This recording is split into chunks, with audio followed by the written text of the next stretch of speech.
JT, number 91 in there. Played really well. Is in there right in now. New quarterback is in there as well for the Packers. Handoff goes to Wilson. That's good for a gain of 8. And Taylor Elgersma is now the quarterback in the game for the Green Bay Packers, and his story is unique. He played U Sports. That's what they call college sports in Canada. He won the Canadian Heisman last year and was the second Canadian player ever invited to play at the Senior Bowl this winter.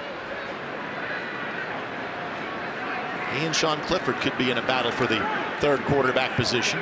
Flag comes in behind the play. A gain of 6, but you would think this is coming back. Yep. Wilson over 500 yards rushing a season ago, the ball carrier. We'll wait for the call here, but the Colts are also saying they have the football too. Austin Ajike has the football, or had it in his hands. Let's see if there's going to be a possession change here, or if the ball was ruled dead. Let's see.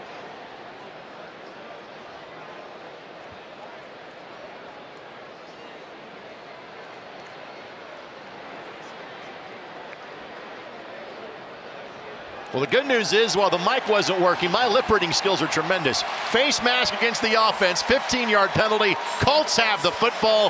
Penalty gets included as well. Colts will take over with a short field. Yep, coming through there. Coming through there. Somebody's got to get their hands on it. Darrell Nshami was the player that had his face mask grabbed. Now we'll look for the football again. It was Austin Ajike that had the football in his hands at the end of the play. And the Packers had a trick play worked out, and the left tackle was a little too eager. 5-yard penalty. That's good.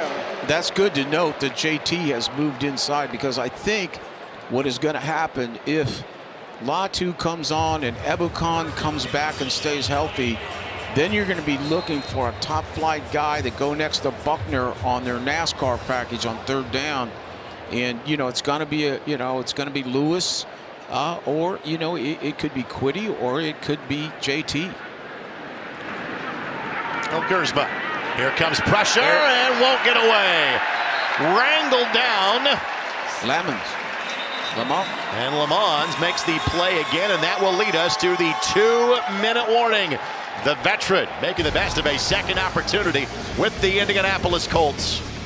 Colts lead by a baker's dozen here at Lucas Oil.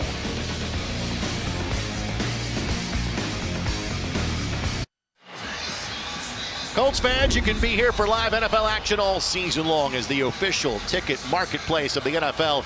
Ticketmaster has a wide selection, 100% verified tickets, so you never miss a single play. Score tickets today at Ticketmaster.com/Colts. So 2nd and long coming up here for the Packers after the sack by Lamont. And I think, Rick, you are bullish on the opportunity he and others have in this new defensive system. Yeah, basically Lou over the years has made a science out of using the nickel, basically in blitzing and all kinds of different things. You know, he did it with Hilton at Cincy. Look for anybody that ends up being the nickel here, which is primarily Kenny, and then you're seeing it today with Lamont. They're going to be highly productive guys. Johnson was the intended target. Yeah, good inside pressure right there. Again, that's Smitty 93 and Gallimore 92. Those are 2 acquisitions. Gallimore by free agent. And again, I keep pointing out, we have got to find 2 guys to go behind Grover and to go behind Buck, so that when they come out, you know, we don't just give it up. 3rd and long, and it's a handoff, and the Colts obviously were ready for it. Wilson, the ball carrier. And the Colts will take a timeout here. So we'll see the youngster from Canada have the chance to run the 2-minute drill.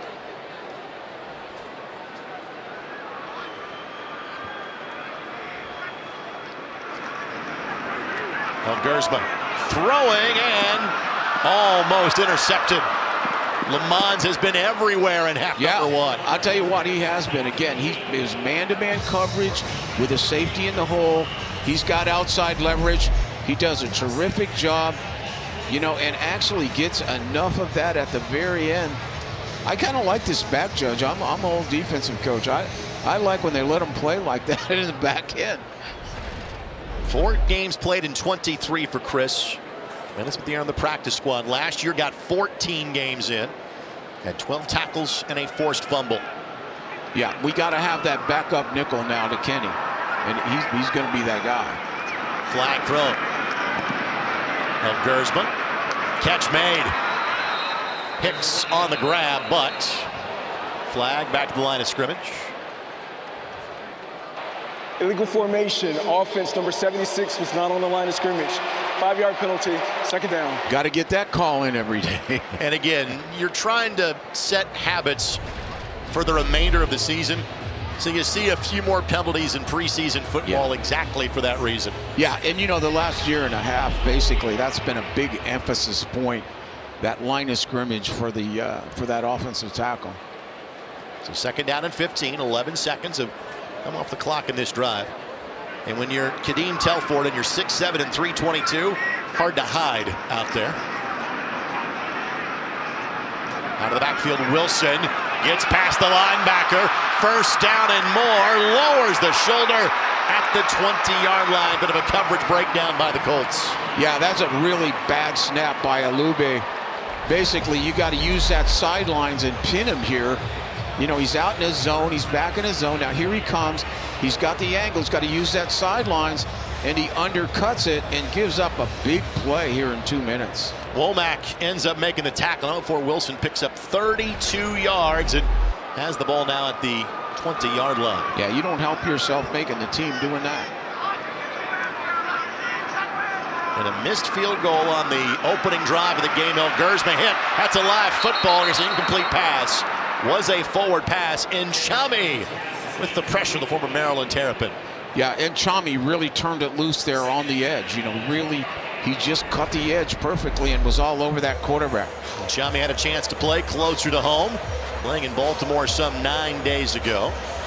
There he is. He's coming off that left edge. He's coming really, really hard, and he forces the quarterback into a bad throw. Chami joined the Colts on the practice squad last November.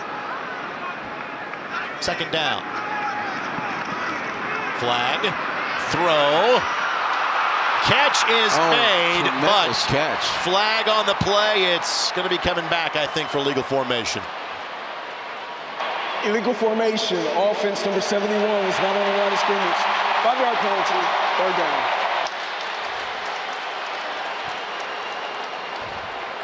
These tackles are having a rough 2 plays here. Yeah, Belton, unfortunately. 10th penalty for 80 yards in the first half. Yeah, he's way back to start with, see? Way back off that line. I cried enough in my day to get that guy to make that tackle get up on the line. Second and 15. 2 snaps, maybe 3 remaining in the half. With that handoff. Get back the penalty yards. Israel Abanikanda with the carry. Timeout call. So you probably got 1 more snap to work with on now 3rd down and 10.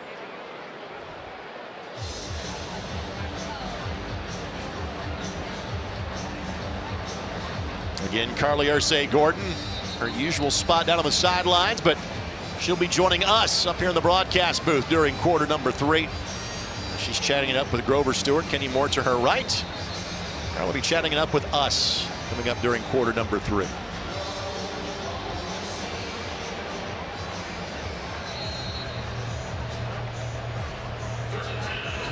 So 3rd down and 10. And Green Bay has the entire field to work with because they do have 1 timeout remaining. Yeah, they're going to send them all deep here. Colts dropping 5 defensive backs inside of the 5. Surprise, surprise, flag is thrown again. That is good for a first down. Clock blown dead with 2 seconds left to go. And in stunning news, you've heard this before. Illegal formation. Offense number 71 was not on the line of scrimmage. 5-yard penalty. 3rd down. They are cracking down on that in this game, are they not? Absolutely, man. They're getting their limit on this. Right down. That offensive line coach, I would hate to be in his headset right now. And so with that, wipe away the gain. You'll take the penalty, and now the field goal unit comes on. And again, this is McNamee. Their primary kicker is Brandon McManus, veteran of many years in the National Football League, and a guy that spent time with the Colts in preseason camp several years ago. So McNamee missed his earlier try. Actually spent time in training camp with the BC Lions in the Canadian Football League, and then signed by the Packers in late July. This kick holds, and the Packers are on the board to end the quarter. And they've held up pretty doggone well, actually, tonight. Lamons has been tremendous. We've seen Edwards get plenty of reps, just like practice for the Colts this week. On the handoff, Abataconda will get a yard or two at most. And I like that solid inside front right there. Again, one of my biggest concerns is to make sure we have depth in that interior. Well, as we have talked about, there are so many great Irsay family traditions that are being carried on by the next generation for the Indianapolis Colts, and one of them is joining us in the booth for a good chunk of a preseason game. We are thrilled to welcome the owner and CEO of the Indianapolis Colts, and Carly Irsay Gordon. Carly, it's a pleasure to be with you, and I've been with the team since 2012. Rick's been here since 1982. He gets to ask the first couple of questions. No question about it, Carly. I'm thrilled that you're carrying on your father's tradition, my good friend of 43 years, and I'm gonna congratulate you on a seamless transition. It really has been. And I think I'm going to ask you the first question, which probably has to do with that. How important was it to grow up in that football family when, you know, life was the Colts? And what has that meant to you as you take over this operation? Well, I think it's meant a lot. And to your point about the seamless transition, I think my sisters and I, we had the blessing to grow up in this business and to do a job where we get to play a game and entertain people and inspire them. And I think being able to grow up with our dad as a mentor, and he was a mentor, our father, my boss, but you know, ultimately he really encouraged us to just find our own niche, and just he was a big proponent in the school of life, because as you know, there's no coaching college or coaching academy, or a lot of these jobs you have to learn by doing them. And I think when you get in and get your hands dirty, and that's what my dad always encouraged us to do, it just made it that much easier. You know, harder that, you know, he's up there and we can talk to him anytime we want, but it's just been amazing and incredible. You know, I've had the privilege, the honor and the privilege to work for 3 generations of Irsays, okay? And not your grandfather nor your father, who was a great X&O football guy, ever was in position meetings, was on the sidelines right in the midst of the huddle for every practice, and is down on that field with headsets on for real. How, you know, why and how important is that to you, and why have you really taken that kind of role? Well, I think when we talked at our kickoff luncheon about how the dynamics of a team, you know when you see it that it's special, but a lot of times you can't necessarily point your finger and say, that's what made this team special, that's what made this team special. And I think part of the thing that you have to do, especially in specific areas that are really important, coaching is, you know, they're in charge of hundreds of millions of dollars of human capital that our family's investing in. And I, over the years, and probably when we hired Chuck was when I first realized, being a part of that interview process, that I knew at a high level what goes into a coach's role. But honestly, behind the closed doors, you know, you'd hear things from people, but even on the personnel side, I'd be like, well, what do they do about this? Or how do they correct? And they're like, I don't know, I don't sit in those meetings. So I think it's been invaluable to sit in there, and we have a great coaching staff. We have some new coaches, but I think at first it was a little like, but I remember when Frank Reich was here, he said, this is a great idea. And my dad thought it was great. And he just said, the one thing you have to do is you have to be here all the time, because if you show up like a week after we lose, and then you're not there when we win, you have to be there and be all in. And I like, even with our new defensive staff, they've been outstanding, and they understand what I'm trying to do. I'm just trying to learn, and I'm trying, ultimately, my sisters and I, we want to help. We want to be a resource to have everyone be successful. In your press conference, you spoke of not just winning, but of being great, being the best. And you reiterated, what your father had said postseason in 24 is, basically this isn't good enough, and we have to get back to Colts standard, to the standard. We're winning championships and divisions. We're normal. In your mind, going into this 22 season, what level of success will it take for you to believe that we're on the right track and we can stay the course with the regime? So what do you mean by success? I have you define it for me. What level are you going to be happy with, and to say, we're on the right track, this regime is okay, we'll stay with it? I guess that's what I'm saying. So I think ultimately, going back to being the best versus winning, and then when you relate it to the standard, winning is really, it's just an outcome. You could win and be not very good. You could have a not great team and win some games. You could lose some games and be an amazing Super Bowl team. I think being the best is more about, it's a journey. It's an endless thing that you're seeking, and I've talked to some players where it's like they get this, I'm just so frustrated. I said, that's part of people that want to be the best. It's never good enough. And I think part of what we have to see is that we have to stop. I think Shane's done a good job talking through camp about how the process you have to be, a lot of coaches say the process, but really the process, sometimes part of the process is looking at whatever process we had. And I think part of, with us being, my sisters and I being such hands-on owners, is that we can look at last year and in retrospect, okay, like what was working, what wasn't working. Like, I love Gus, but it was time to move on from Gus, Yep. And certain players, like bringing on Cam Bynum, bringing on Mooney, drafting, I think even in the draft, knowing, okay, we need to make sure the coaches and the personnel are working together, and we're looking at what our scheme is and how we want to operate as a football team. Tyler Warren was a great choice for what we needed, and he's a great big target. He's an amazing route runner, and I think we just have to keep putting those pieces in. And obviously there are things like today, we've had some injuries already but then I think part of the best process is, all right, so what next? So what? Like, these are the resources we have, and we have to make it work. Interception by Daniel Scott. Now there is a flag down on the play.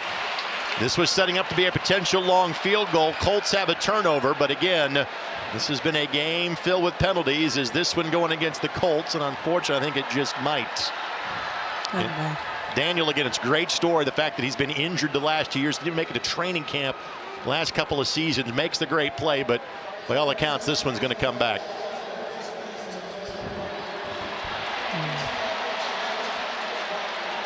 So with that, it will be a first down, and the drive continues for the Packers. Again, Carly Ursay-Gordon, owner and CEO of the Indianapolis Colts, kind of to join us here in terms of our third quarter of our broadcast booth. Carly, how do you envision your role of working with Chris and Shane during the course of the season?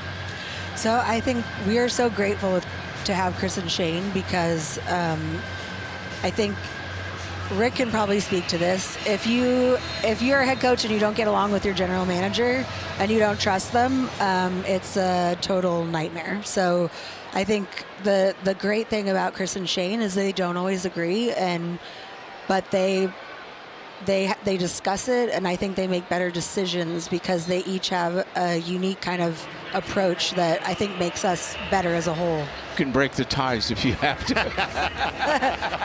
Well, it's more like a question. Like, it's more like, what? I'll stay in my lane, but it's more like, is this the way we should do this? Or Yeah. Well, the ultimate question seemingly for this football team right now is Anthony Richardson or Daniel Jones at quarterback. I know that Shane will make that call in coming days. Just your thoughts as to what you have seen from those two individuals in this competition all offseason and training camp long. Yes, it's the very expensive question I think that everyone's wondering about, and I think the best thing, this is one of the best camps we've had in quite a long time, and I think one of the things that we talked about in June was there's nothing that like makes the good things rise to the surface better than competition. And I think having Daniel in here with Anthony, he's obviously had more experience than Anthony, but I think that room as a whole, they're competing in camp, but they are, they've each done things well. They've also made mistakes. So again, it's Shane is going to have a tough decision to make, but I feel confident he's going to make the right decision. I got to ask you this, because we exhaust the quarterback thing, and one of the things I think that kind of got lost and overshadowed because of it is, our defense slipped to 29th last year, slipped down to 29th. And of course, this is my wheelhouse, so I've got to ask the question. You've been in the room with all the different coordinators, and now we bring in a guy who I really like. What do you think? What can you tell the fans that they can expect differently from Lou, and what his effect will be on this defense? So Lou, it's funny when we had our kickoff luncheon with Tony, because Tony got let go in the early 2000s, and I remember asking my dad, why did they fire him? He was in the playoffs. And it's like, I think the same thing with Lou. Sometimes teams make a decision and it's Cincinnati's loss and that's our gain, but he's, our players are playing fast, they're playing physical. He really, one of the things I love is you'll notice them from the front to the back end, they're all communicating and they're, talking to each other more. And I think that a lot of times, as you would know, is when you're a coordinator, I said you can scheme up something brilliant, but if the players don't understand what their role is, you don't explain what they're supposed to do. I mean, even down to, like you see Leatu, we've got all these, we're setting better edges, we're playing more aggressive. And I always think a great sign is when it has to be player coach led as far as holding accountability, and the players, are really responding. I think they really respect Lou, because he will correct you if you are. But I think most players, they really want to be coached, and they want to be coached consistently. And you can have an onside kick anytime. You just have to, again, alert the officials, hey, we're going onside here. Second down. This is a small thing, and this is kind of the game. There's always like two games within the game in a preseason game. And now what you're seeing is some great effort, because you're seeing guys fight for their livelihood. You're out there trying to win a job, either on this team, in the league, on a practice squad, and the intensity gets better and better. And I'm really impressed that basically Lou is using that 5 down lineman, that bear defense, to try to stop the run. 1 quarter left to go. Colts have led this one virtually the entire way. It's 16-10 as you're watching Colts football. We have gotten to the 4th quarter of the Colts lone preseason game here in Indianapolis. They lead this one 16-10 again, alongside Rick Venturi and Lara Overton. Greg Rakestraw with you. Colts trying to level their preseason record at 1-1. Elgersma has been getting the ball for the Packers since the 2nd quarter. Has a man. Flag is thrown. Again, we have said that way too much going in both directions in today's game. This flag is going against the Colts. This one will stand as Johnson gets the catch. Offside, defense number 96 lined up in the neutral zone. That penalty is declined. Result of the play is a first down. Player that flag was against was literally signed this week. That is Marcus Haynes, who has already played a full season in 2025, playing for the San Antonio Brahmas in the UFL. He's maybe not even sure what team he's with yet.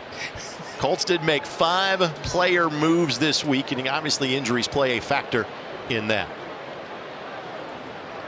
Elgersma just buying time, and Isaiah Land got to him first. He will get positive yardage. He'll be knocked out right around the 50-yard line. 2nd down. Isaiah Land is a guy that just, continues to make a few plays and hang in there on this ball club. For Isaiah, he is in his 3rd year with the team. Was waived by the Cowboys at the end of 2023 camp and has been with the Colts ever since. Played collegiately at Florida A&M as he hustles off the field. 2nd down.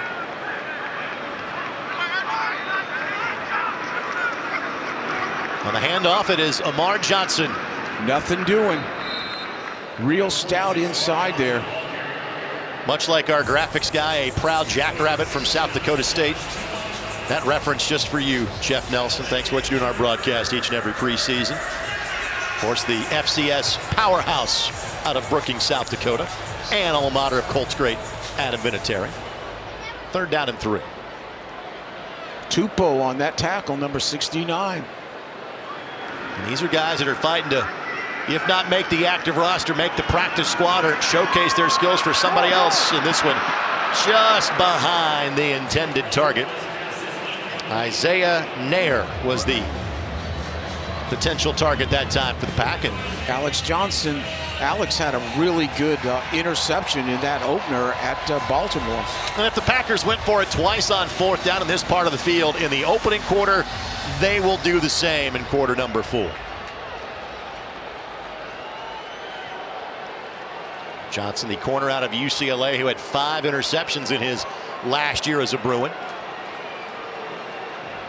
Again, because of the plethora of injuries that we have at corner, you got to study these guys really close. Timeout taken by the Packers, this 4th down attempt when we come back to Lucas Oil Stadium.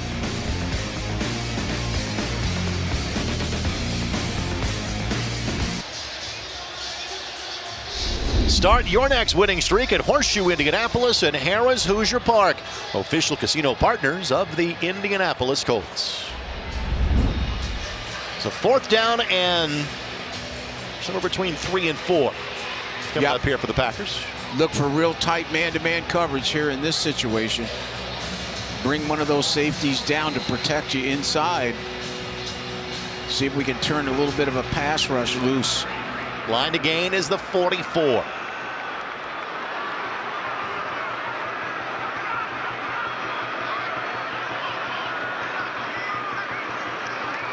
And Shami the bull rush, catch made.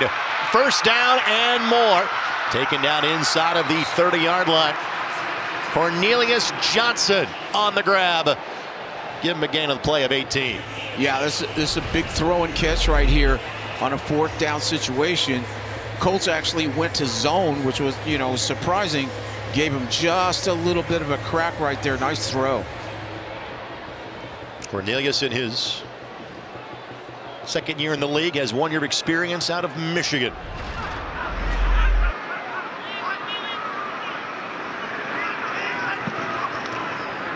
Elgersma. Another flag comes down. Result of the play is a 1st down. Johnny Lumpkin on the catch for a gain of 11, but again, a flag has been thrown. Nice little boot pattern there. They had them all open. Personal foul, face mask, defense number 93. These penalties enforce half the distance from the end of the run with an automatic 1st down. So 1st and goal coming up here for Green Bay.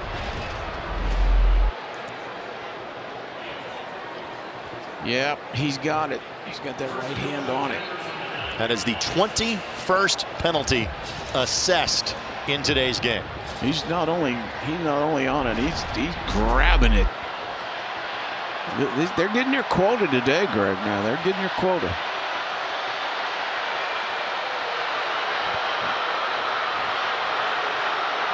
On the handoff, Johnson backing his way towards the goal line, still going, and a touchdown for the Packers.